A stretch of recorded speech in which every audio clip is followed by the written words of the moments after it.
Madame, Monsieur, bonsoir, bienvenue dans ce journal dont voici les titres. Le président de la République a reçu hier les vœux des corps constitués, toute la nation représentée avec le secteur privé. Le chef de l'État a partagé sa vision d'une Côte d'Ivoire engagée dans la poursuite du développement avec le corps préfectoral, les rois, chefs traditionnels et guides religieux. Il a insisté sur le renforcement de la cohésion sociale. 5 membres du gouvernement aux côtés des victimes de l'accident de Yamoussoukro. La délégation conduite par le ministre des Transports exprime la solidarité de toute la Côte d'Ivoire. Après le drame, les sanctions tombent. La compagnie de transport mise en cause est suspendue de toute activité. Et c'est une promesse encore une fois tenue. Les fonctionnaires et agents de l'État passent à la caisse des banques et établissements financiers. Ils reçoivent la prime exceptionnelle de fin d'année. C'est une mesure que le président de la République, Alassane Ouattara, avait annoncée dans son message le 6 août 2022. On en reparle dans le dossier vu d'ici. Les bombardements continuent. L'armée russe a frappé 2 villes, épicentre des combats dans l'est de l'Ukraine. Les tirs d'artillerie se poursuivent. Le chef de la diplomatie européenne, Joseph Borrell, a jugé le cessez-le-feu de pas crédible. Revenons sur la présentation de vœux de Nouvel An, des corps constitués au président de la République. Les préfets, les élus locaux et représentants des partis politiques ont sacrifié à la tradition.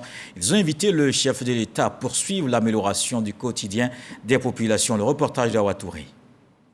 La présentation de vœux de Nouvel An du corps préfectoral, des élus locaux et des représentants des partis politiques a été l'occasion pour ces observateurs attentifs du vécu quotidien de leurs administrés de remonter les informations réelles du pays profond. Le préfet de la région du Ourodougou, Karim Diarasouba, porte-parole du groupe, a salué les investissements massifs réalisés en 2022 qui ont contribué à l'amélioration des conditions de vie des populations. L'État a été encore au travail en 2022. En termes de construction de routes, d'infrastructures sanitaires et éducatives, d'amélioration des conditions d'accès à l'eau potable et d'électrification rurale.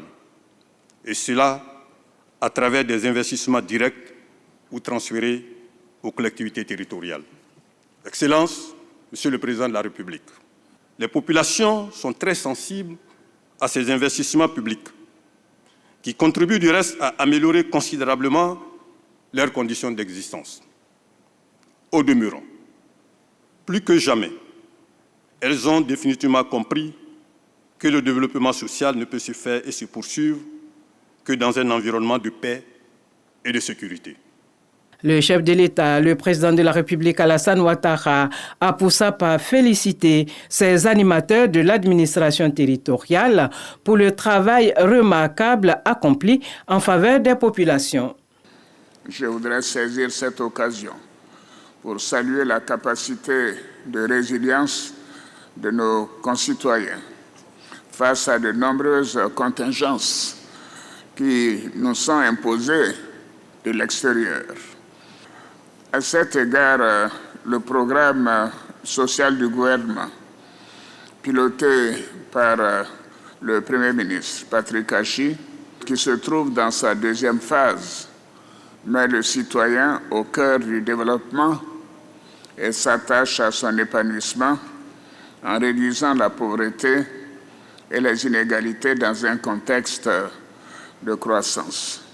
Il vous appartient, surtout à vous, Mesdames et Messieurs les préfets, en votre qualité de représentants de l'État dans vos circonscriptions administratives, d'assurer la mobilisation de vos administrés autour des objectifs de paix, de cohésion sociale et de développement.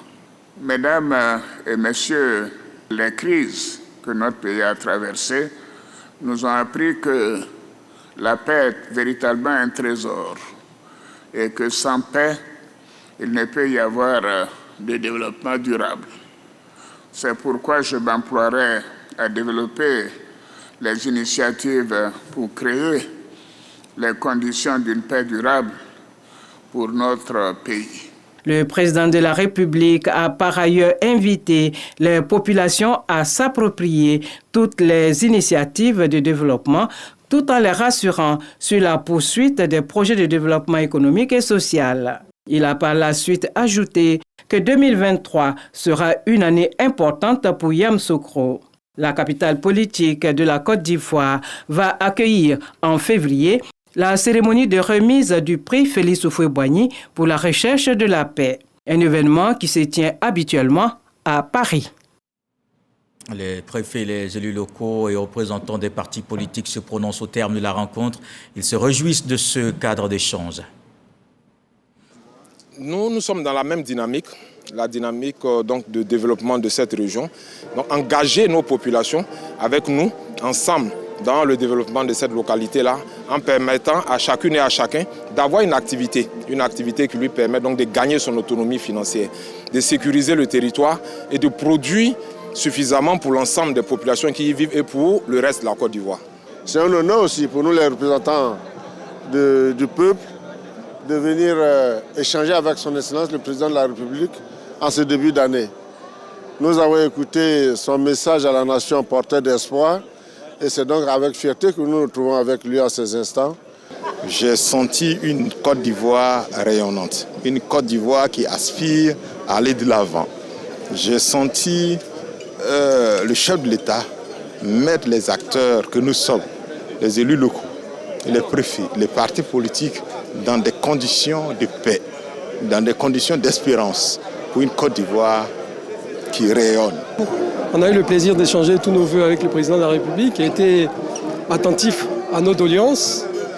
Il a dit qu'il allait maintenir un dialogue permanent par l'intermédiaire de la tutelle, le ministre de l'Intérieur. Et il nous a souhaité aussi des vœux de paix. Je crois que ce sont des vœux partagés par tout le monde. Nous pensons qu'Adjamé ira bien en 2023. Vous savez que le président, dans son discours, a fait de l'année 2023 l'année de la jeunesse. Nous avons le programme communal de jeunes au niveau de notre commune. Nous avons mis un fonds à la disposition des jeunes. Pour nous, l'année 2023 sera vraiment l'année de la jeunesse. Nous sommes très heureux, nous voulons lui dire que la santé lui soit encore maintenue aussi longtemps pour qu'il puisse finir ce qu'il est en train de faire et aussi ce qui nous permet aujourd'hui de pouvoir développer nos régions, nos communes. La commune de Bangolo aujourd'hui est en chantier et je pense que c'est grâce au président de la République. Nous sommes doublement heureux parce qu'il a accepté effectivement de nous rencontrer. C'était une préoccupation, c'est un besoin pour nous les élus locaux. Et aujourd'hui, le président l'a dit, il aura une rencontre bientôt à Yamoussoukro avec tous les élus, avec les chefs traditionnels. Et je pense que c'est une très bonne chose. Et nous, élus locaux, nous savons combien de fois nous avons des difficultés avec nos jeunesses au niveau local. Et cela nous réjouit de savoir que pour cette année, nous allons nous consacrer à tous les aspects, toutes les difficultés liées à cette jeunesse-là. L'année 2023 sera consacrée à la jeunesse. Le gouvernement va prendre le problème de la jeunesse à bras le corps. Et c'est ce qui nous a beaucoup réjouis. Les guides religieux et chefs traditionnels ont aussi présenté leurs vœux. Ils étaient présents hier au palais présidentiel. Ils n'ont pas manqué de réitérer au chef de l'État leur engagement d'accompagner le gouvernement pour la stabilité, la paix et la cohésion sociale. Mahama Traoré. Dernier lot de personnalités à avoir présenté leurs vœux ce jeudi au chef de l'État, les leaders religieux ou coutumiers du pays. Ils sont venus partager avec le président Alassane Ouattara leurs espérances d'une Côte d'Ivoire apaisée en 2023. Pour leur part, les chefs traditionnels et coutumiers félicitent le gouvernement pour les actions menées contre la menace terroriste à l'extrême nord-est de la Côte d'Ivoire. Excellence, Monsieur le Président de la République, soyez rassurés de la constante disponibilité des rois et chefs traditionnels à vous accompagner dans la recherche de solutions efficaces et durables pour une Côte d'Ivoire de paix. Nous réaffirmons solennellement notre engagement indéfectible à continuer nos efforts en faveur de la paix et de la cohésion sociale sans lesquelles aucun développement réel et durable n'est possible. Autour des religieux, 2023 étant une année électorale, des prières sont donc formulées pour l'apaisement du climat politique et le maintien de la cohésion sociale. Au plan purement politique, nous prions pour que dans les divers camps, il y ait un réel désir d'aller à la réconciliation et à la paix. Surtout que cette année 2023 et celles qui vont suivre sont très délicates pour notre pays. Nous encourageons donc la relance du dialogue politique en vue de la paix. Excellence, Monsieur le Président de la République, c'est enfoncer une porte déjà largement ouverte que de vous exhorter à poursuivre l'œuvre de réconciliation nationale entamée depuis maintenant une dizaine d'années. Vous êtes à la 5e phase du dialogue politique avec les différentes composantes de notre écosystème politique, sans compter les rencontres d'échange initiées avec les organisations de la société civile. Que chacun, dans la diversité des opinions, mette la Côte d'Ivoire et les populations qui y vivent au-dessus des intérêts partisans qui sont par ailleurs légitimes. Le gouvernement fera tout pour préserver la paix sociale, assure le président Alassane Ouattara.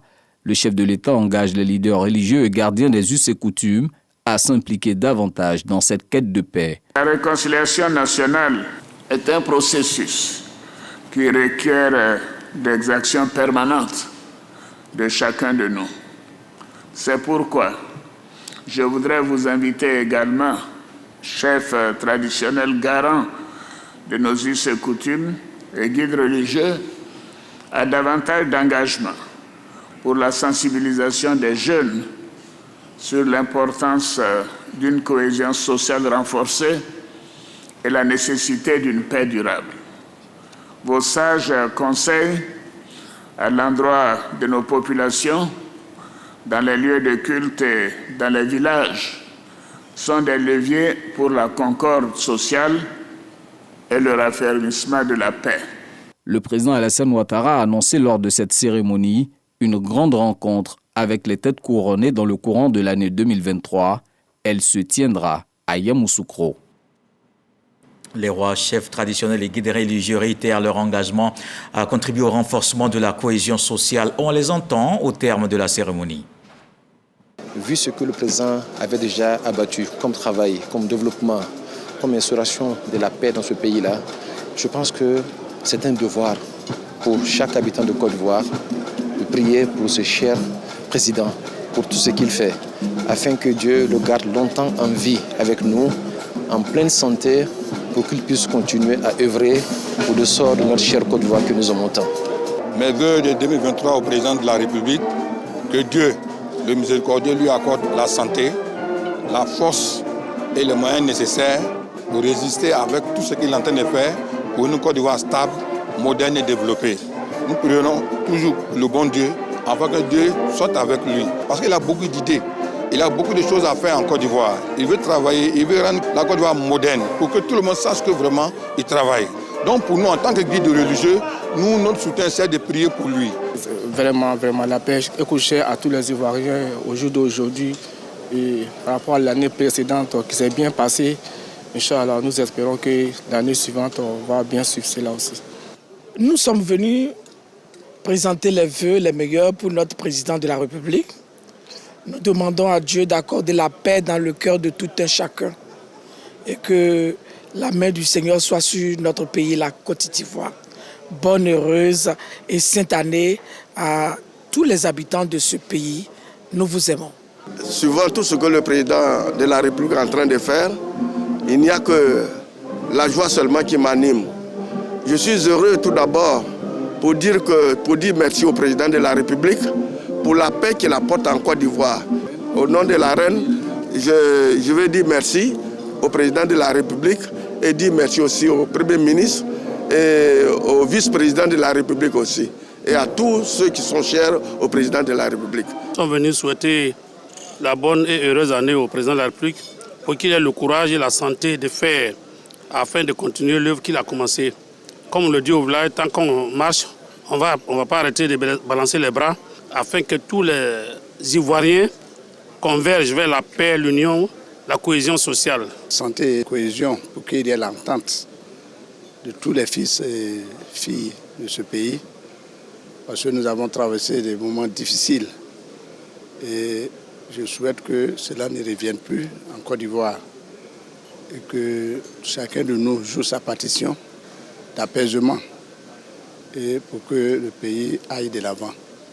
Les forces vives de la nation n'étaient pas en reste à l'occasion de la présentation des vœux de Nouvel An hier. Elles étaient représentées entre autres par le secteur privé, les organisations syndicales, les dirigeants d'entreprises publiques et privées. Elles réaffirment leur volonté de contribuer au développement du pays. Mahama Traoré.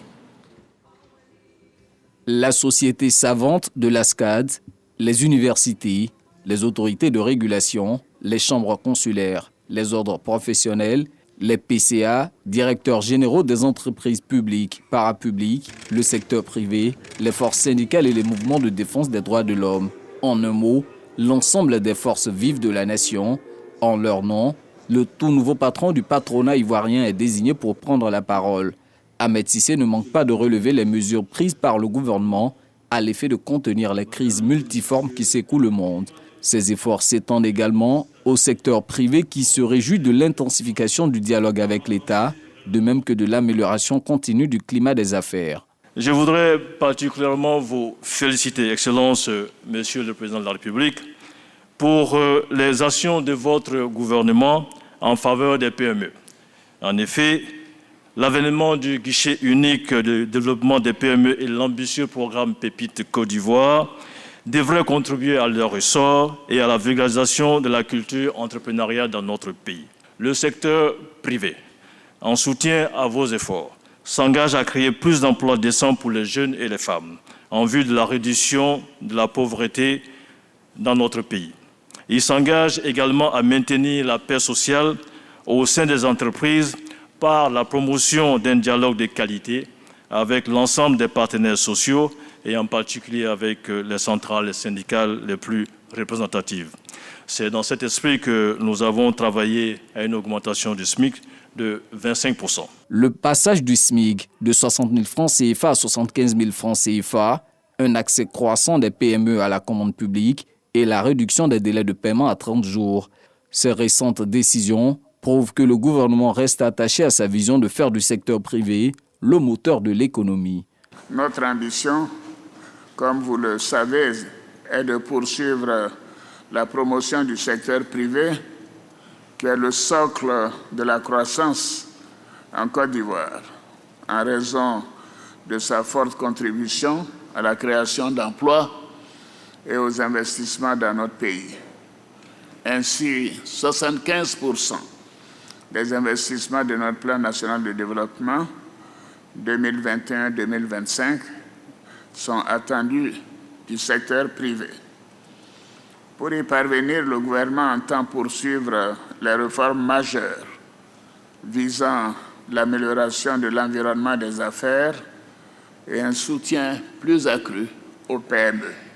Par ailleurs, j'ai demandé au gouvernement de faire en sorte que les recommandations sur les préoccupations que vous avez formulées lors du séminaire gouvernemental soient effectivement mises en œuvre dans le cadre de concertation et de dialogue du secteur public-privé que nous avons mis en place. En tout état de cause, le gouvernement, fidèle à sa vision de consolidation d'un secteur privé national robuste et créateur de richesses et d'emplois pour nos jeunes, se tiendra à vos côtés pour favoriser et accélérer ce développement. De telles assurances pour un dialogue public-privé plus dynamique devraient favoriser la réalisation d'un taux de croissance projeté à 7,3% en 2023. Moins de 24 heures après la collision entre deux camions de transport à Yamoussoukro, 5 membres du gouvernement ont été dépêchés sur les lieux. Ils étaient aux côtés des victimes du drame qui a fait 14 morts et des dizaines de blessés. Ils ont exprimé toute la solidarité de la Côte d'Ivoire. Dans le même temps, les premières sanctions tombent. La compagnie de transport mise en cause est suspendue de toute activité. Le reportage de Kader Sogodogo. Yamoussoukro, 5 membres du gouvernement, le ministre des Transports Amadou Koné, le ministre de la Santé, de l'Hygiène publique et de la couverture maladie universelle, Pierre Demba, le ministre de la Solidarité et de la lutte contre la pauvreté, Miss Belmonde Dogo, le ministre du Commerce, de l'Industrie et de la promotion des PME, Souleymane Diarra-Souba, et le ministre de l'Hydraulique, de l'Assainissement et de la Salubrité, Bouaké Fofana, sont sur le lieu de la collision entre deux cas de transport qui a fait 14 morts et une centaine de blessés. À cette forte délégation, il faudra ajouter le ministre-gouverneur du district autonome de Yamoussoukro, Dr Augustin Thiam.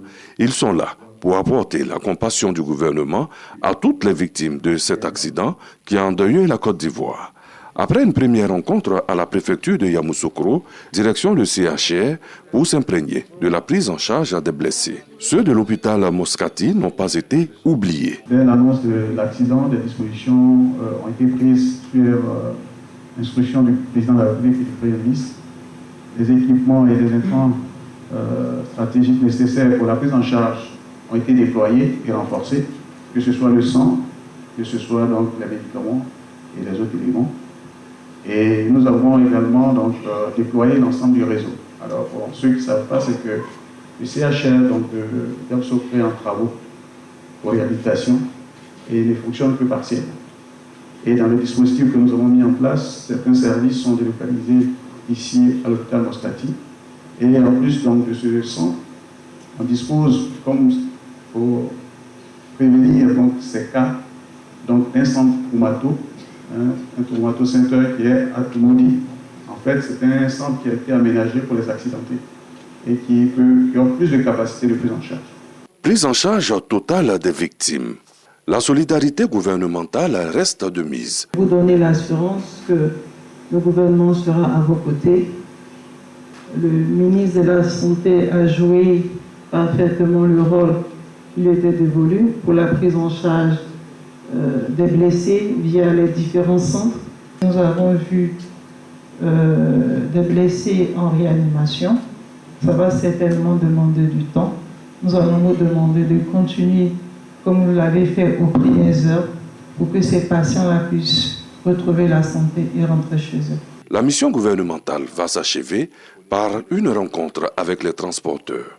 5 mesures fortes ont été arrêtées. Saisine des assureurs pour le dédommagement des victimes, mise à la disposition de la justice des responsables des 2 compagnies et la suspension pour 3 mois de la compagnie qui transportait les passagers en partance pour Séguéla. Amadou Koné se veut très clair. Le gouvernement, comme d'habitude, quand il y a des accidents comme ça, très graves, donc a activé un certain nombre de mesures, donc notamment au ministère des Transports. Donc nous leur avons annoncé notamment la suspension des autorisations de transport pour la compagnie dont le véhicule donc, a quitté sa voie pour percuter donc, le second véhicule, pour l'ensemble de leurs véhicules. La formation obligatoire pour l'ensemble de leurs chauffeurs, ceci pendant que les enquêtes policières qu'on continue de se tenir et rassurer donc les parents de victimes que tous les dédommagements prévus par la loi, par les assureurs, qui sont aussi interpellés, nous allons veiller à ce que ces dédommagements soient payés parce que c'est une responsabilité de tout le monde. Il faut que chacun assume sa part de responsabilité. La délégation a invité les responsables du Haut Conseil à intensifier les activités de sensibilisation à l'endroit des transporteurs pour réduire considérablement le nombre d'accidents et surtout préserver des vies innocentes. Un peu de joie tout de même et vous allez le voir, c'est l'effectivité d'une annonce du président de la République lors de son adresse à la nation le 6 août dernier. Alassane Ouattara avait annoncé plusieurs mesures en faveur des fonctionnaires et agents de l'État. Parmi ces décisions, l'instauration d'une prime exceptionnelle de fin d'année. Cette prime représente le tiers du mensuel indiciaire de base. C'est désormais chose faite depuis le 3 janvier. Cette promesse a été tenue. L'argent est disponible dans les banques et établissements financiers. Prime ado, les travailleurs passent à la caisse. C'est vu d'ici de ce soir avec Grace Kando.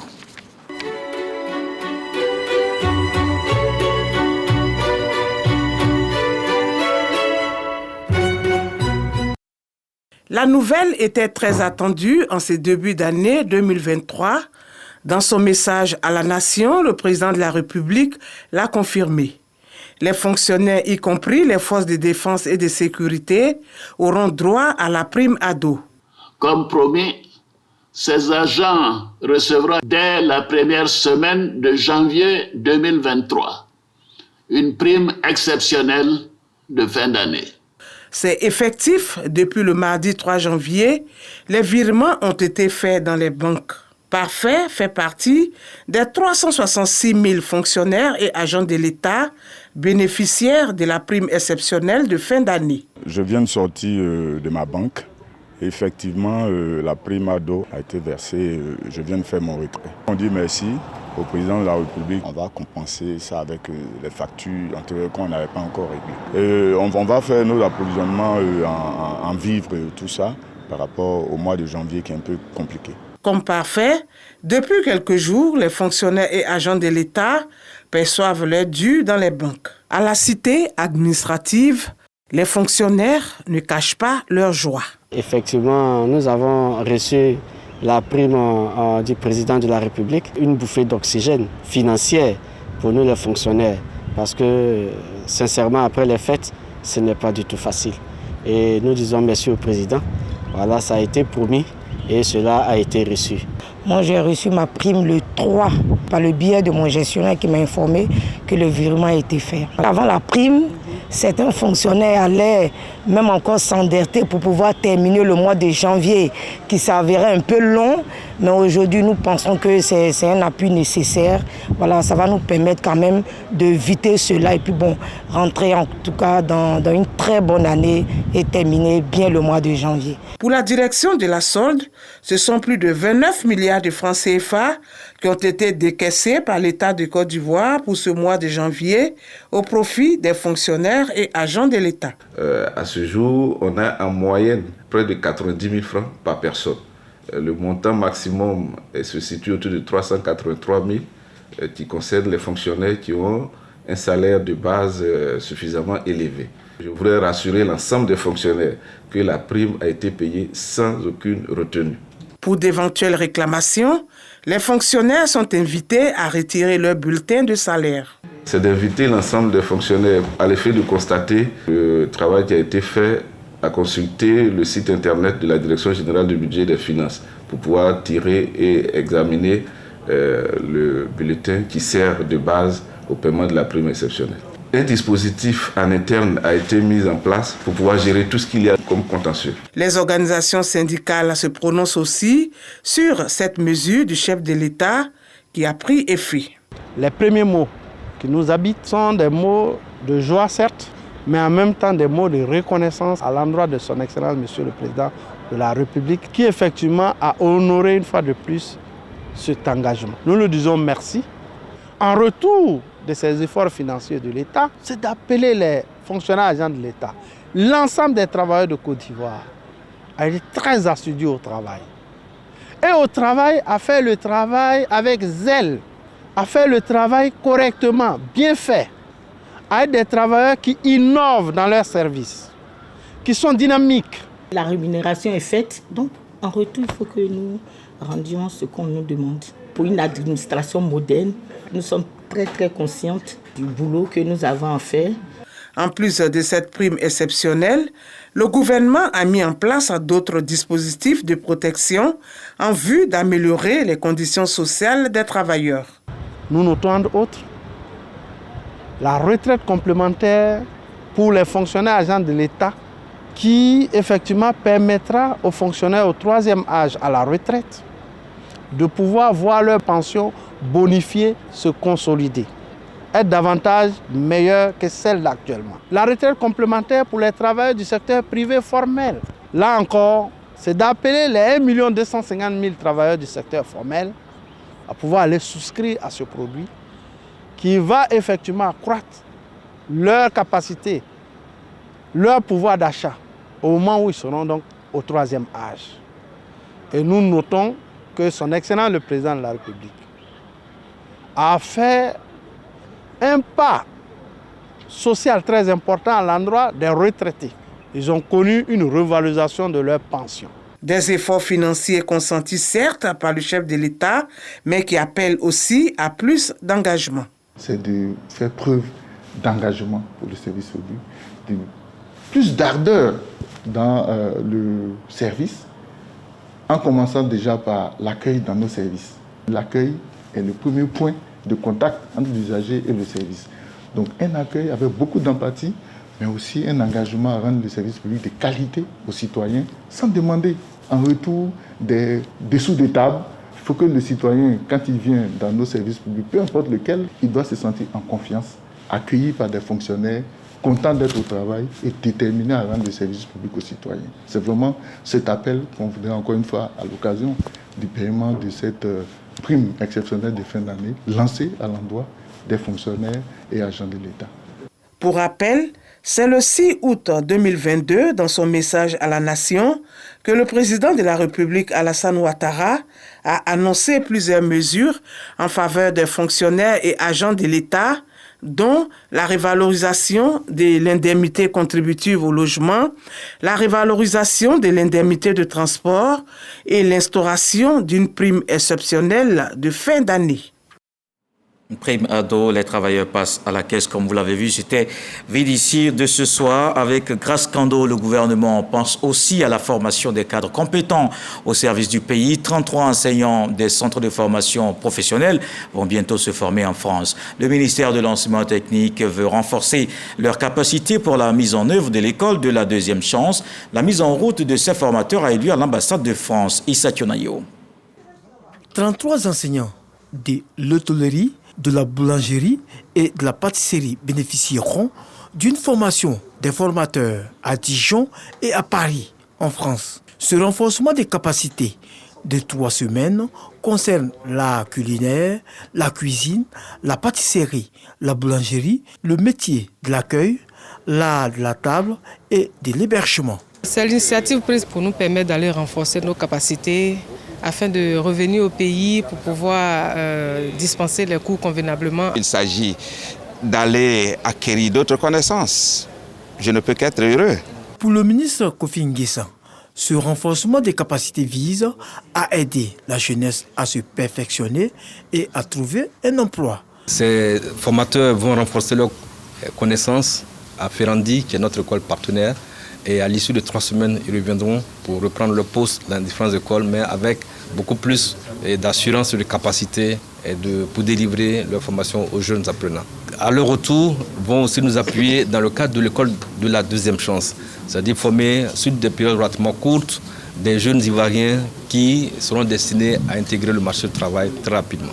L'ambassadeur de France en Côte d'Ivoire salue l'excellente relation qui existe en matière de formation entre les deux pays. La formation professionnelle, c'est une priorité absolue du gouvernement ivoirien.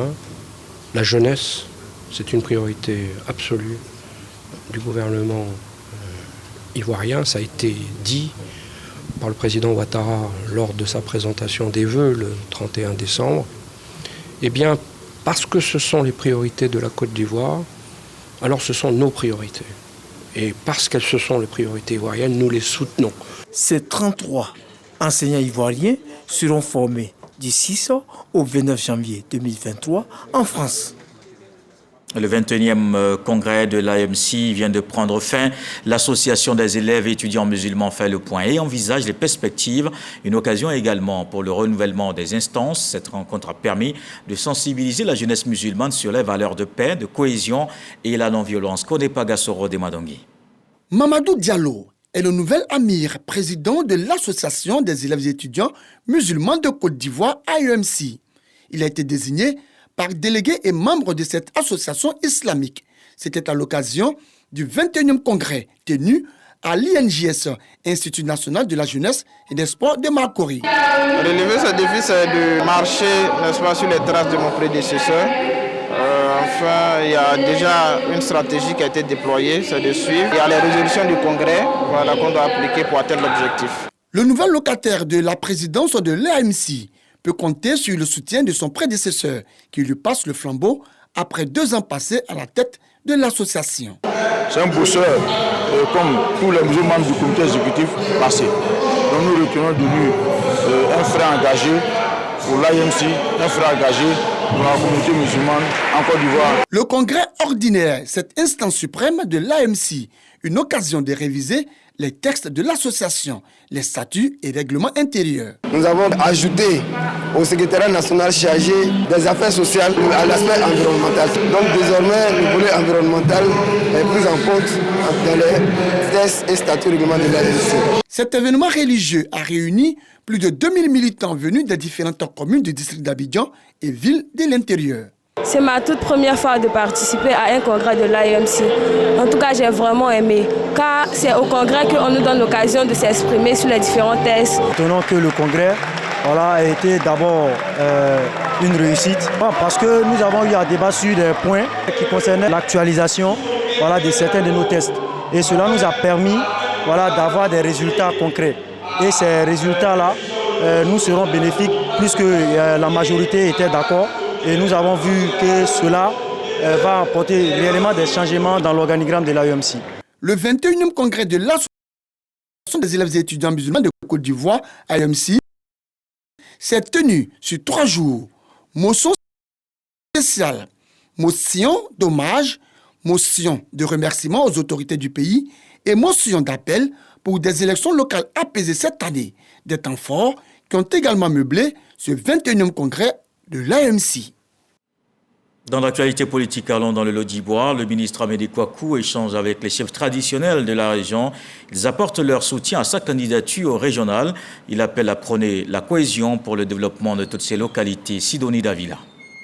L'ensemble des 204 têtes couronnées du département du Lot-d'Ivoire chez Amédée Kouakou. Les chefs traditionnels sont venus manifester leur soutien aux candidats désignés du RHDP au régional. Fini donc les mésententes nées de la désignation du ministre Amédée Kouakou par le RHDP. Le chef traditionnel est apolitique. Non, si le président de la République a choisi un candidat, ce n'est pas à nous de remettre ça en cause. Nous sommes venus donc en grand nombre pour lui demander pardon et lui réaffirmer notre soutien. Nous sommes contents. C'est un digne fils sur lequel nous comptons. Quand je traverse Divo, tout le long de Divo, je le bénis. Et que vraiment Dieu fasse en sorte que ce qu'il voulait faire pour le Lot-d'Ivoire lui réussisse. La mobilisation des chefs autour du candidat désigné du RHDP est soutenue et saluée par les cadres et les élus de la région du Lot-d'Ivoire. Je suis heureux de savoir que les chefs sont venus aujourd'hui pour manifester encore leur solidarité autour donc du ministre Amédée, qui est le leader donc de la région, et puis manifester leur solidarité autour du choix du président Alassane Ouattara. Nous, les élus du Lot-d'Ivoire, nous allons nous donner la main avec, n'est-ce pas, la contribution des chefs pour faire en sorte que le ministre Amédée gagne. Le message d'union, de cohésion et de solidarité est bien accueilli par le ministre Amédée Kouakou. Je voudrais dire merci aux chefs, dire merci à l'ensemble des cadres du Lot-d'Ivoire. Tout choix humain pose toujours quelques petits mécontentements. Je pense que c'est ce qui s'est passé, mais aujourd'hui tout ça est derrière nous. C'est une fierté que je ressens et ce sont des engagements forts qu'ils ont pris pour dire qu'aux prochaines élections, ils feront tout pour que je sois élu pour honorer le président Alassane Ouattara. Les populations, ensemble avec leurs chefs et leurs élus, désormais engagés aux côtés d'Amédée Kouakou pour la victoire du rassemblement des oufouettistes pour la démocratie et la paix dans le Lot-d'Ivoire. Dans le sud Comoé, la jeunesse soutient Jenaka Awele. Le président du conseil régional a discuté avec les organisations de jeunes. Une rencontre pour exhorter ces jeunes à continuer de promouvoir cette candidature dans la région. Jamak Djedji. La jeunesse de la région du sud Comoé, mobilisée pour les prochaines élections régionales. Elle soutient le docteur Jenaka Awele, candidat choisi pour le compte du RHDP pour le sud Comoé. Les jeunes ont traduit leur soutien au président Aka Awele et leur reconnaissance au président de la République pour ses nombreuses actions de développement dans la région et son choix porté sur le président du conseil régional. Vos œuvres parlent bien et vos actions parlent fort. Vous avez énormément fait pour notre région, en particulier pour notre jeunesse et pour ce travail de dur labeur accompli, nous prions que Dieu ait la main sur vous. Pour nous, vous êtes les âmes du don de soi, du partage et du développement. Le président Aka Awele a félicité les populations pour cette importante rencontre. Il a exhorté les populations du Sud Comoé à cultiver la cohésion sociale et à travailler ensemble. Je sais que vous qui êtes ici rassemblés, vous avez chacun votre référent dans la région. C'est tout à fait normal. Mais votre mérite, c'est d'être venu tout de même ici. Dès lors que notre équipe est en place, dès lors que son Excellence, le président de la République, reconduit cette équipe, vous faites bien de venir faire en sorte que cette équipe, conformément aux vœux du leader en matière de travail, qu'est le président Alassane Ouattara, pour que son vœu soit exaucé. Pour que son vœu soit exaucé. Parce que le premier grand travailleur en Côte d'Ivoire, c'est le président Alassane Ouattara. Cette rencontre, qui est la première du genre, a été instructive et marque un véritable engagement de la jeunesse pour le développement de la région du Sud Comoé. Les anciens footballeurs étaient avec Eric Taba à Cocody. Ses anciennes gloires du ballon rond ont passé des moments de convivialité et de cohésion avec l'ambassadeur. Durant 4 heures, plusieurs équipes se sont affrontées lors d'un tournoi que l'on voit avec Astou Touré d'Agnogo. Ambiance conviviale à Cocody, au terrain du lycée classique. Eric Taba communie avec les anciennes gloires du football ivoirien lors d'un match gala. Pour un monsieur qui est proche de ses jeunes frères, donc on a fait ce tournoi-là avec cette équipe pour dire qu'il y a une fraternité, c'est un homme de fraternité aussi, donc je pense que l'union fait la force, donc je pense que c'est un match mérité pour quelqu'un qui s'est donné. Ce tournoi pour soutenir un grand homme. Je suis un enfant de Cocody. Avec Gaoté Kima, qui est mon collègue, on a tenu à organiser ce tournoi pour lui rendre hommage quand même, parce qu'il fait beaucoup pour la commune et pour la jeunesse de Cocody. Il a passé plus de 4 heures avec les anciens joueurs qui ont marqué l'histoire du football ivoirien. Ce geste pour démontrer son amour pour le sport et son attachement aux populations de Cocody. C'est les familles qui se rassemblent, c'est les amis qui se retrouvent. Et c'est ça que j'ai voulu démontrer aujourd'hui en disant aux sportifs que oui, je suis un sportif. Moi, j'allais au stade de Fort-Boigny, j'allais dans certains stades pour assister, donc pour voir les joueurs évoluer. Quand on voit tous les stades qui ont été construits pour le COCAN, mais moi, je prie Dieu qu'avec le président Idriss Diallo, on puisse faire de telle sorte que le football redémarre. Notons par ailleurs que cette équipe, dont 4 grands clubs que sont l'ASEC, l'Africa, le Stade et le Stella, puis une équipe des ex-footballeurs professionnels ont pris part à ce tournoi qui a vu la victoire de l'ASEC. Les Mimos ont battu en finale leur éternel rival, l'Africa Sport, sur un score de 2 buts. Et cette bonne nouvelle, on l'apprend à l'instant sur les antennes de la télévision nationale du Mali. La prise d'un décret annonçant la remise de peine totale des 49 soldats ivoiriens, dont 46 sont encore détenus depuis le 10 juillet 2022. Plus de détails sur cette bonne nouvelle de libération des 49 dans nos prochaines éditions. Dans le reste de l'actualité, les bombardements continuent. L'armée russe a frappé à 2 reprises la ville de Kramatorsk dans l'est de l'Ukraine. Les tirs d'artillerie se poursuivent des 2 côtés du front de Bakhmout, épicentre des combats dans l'est du pays. Le chef de la diplomatie européenne, Joseph Borrell, juge le cessez-le-feu annoncé par Moscou de pas crédible. Cette trêve annoncée ce jeudi par Vladimir Poutine pour le Noël orthodoxe a été rejetée par Kiev.